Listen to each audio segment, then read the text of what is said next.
Hello and welcome to my week 1 video. In this video, I will be discussing what items you need to check yourself and remove from yourself before entering the MRI scan room. We will also be looking at the best way to identify your patient. Branching off of that, we will be looking at the acronym AIDIT, and finally, we will touch base on some important steps to reduce the risk of infection and disease in the MRI environment. All right, so the first thing that we're going to talk about are the items that you cannot have on your body as an MRI tech prior to entering the scan room.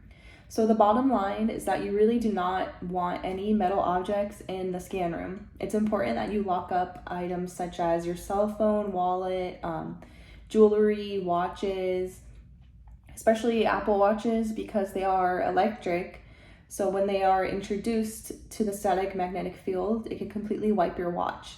So same thing goes for your wallet. Your credit cards can be stripped if they're brought around the scanner. So basically anything that is potentially ferromagnetic, anything that could be a danger to you or the people around you needs to be locked up and far away from the scan room. Now, as far as identifying your patient, it's mandatory that you identify them by 2 identifiers. So this would be their first and their last name along with their birth date. So it's very possible that you can have 2 patients with the exact same name coming in for different reasons. So it's extremely important that you verify and identify that you have the correct patient before you conduct the scan.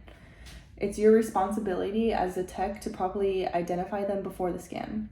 Now, these are the 2 minimum required identifiers for your patient, and you may extend your identification depth by asking why they're in for their MRI, and you could confirm also by checking their driver's license. In some cases, you could also match their name to their wristband if it's in a hospital situation, but you never want to ask your patient, like, what's their medical ID number? They won't know this, and it could also vary from place to place.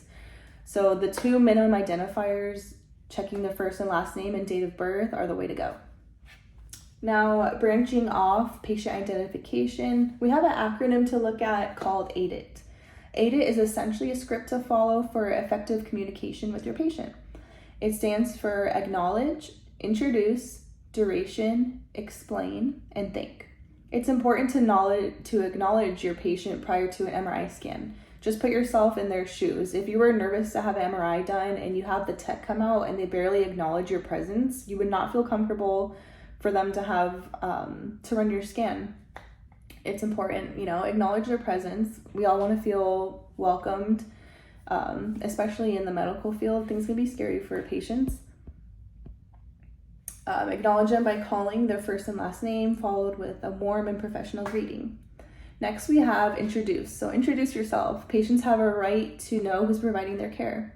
Give the patient your first name at the minimum and let them know that you're either an MRI student or MRI tech, depending on what site you're working at. It's important for you to share your role with them during the process of the whole scan and what you're going to be doing for them. Now, next we have duration, D for duration. It's not uncommon to have patients that are unaware of how long an MRI exam will take. So it's important that you let them know the duration of the scan just so that they can mentally prepare themselves, see if they need someone else with them, if it's going to be a longer scan.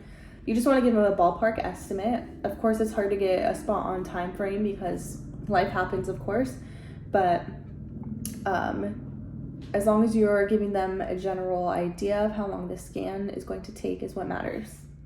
Okay, so next we have explanation. So it's not uncommon either for your patient to not have any clue what's going on or what to expect during an MRI scan. So it's important that you explain each step of the process of the scan just so they're aware of what's going on, to ease their nerves. You're breaking down everything that's happening. So for example, they may not understand why they need to change out of their street clothes.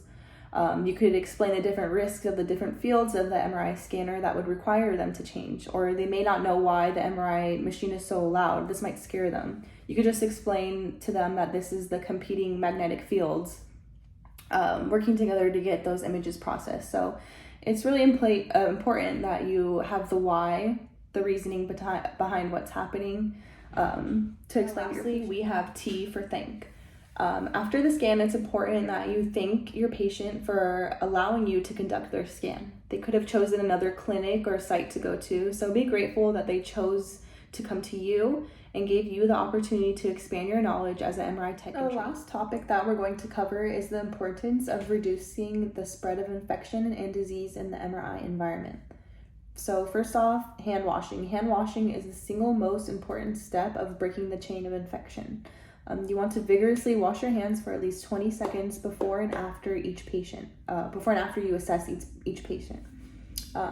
Sheets and pillowcases are also to be changed between patient scans.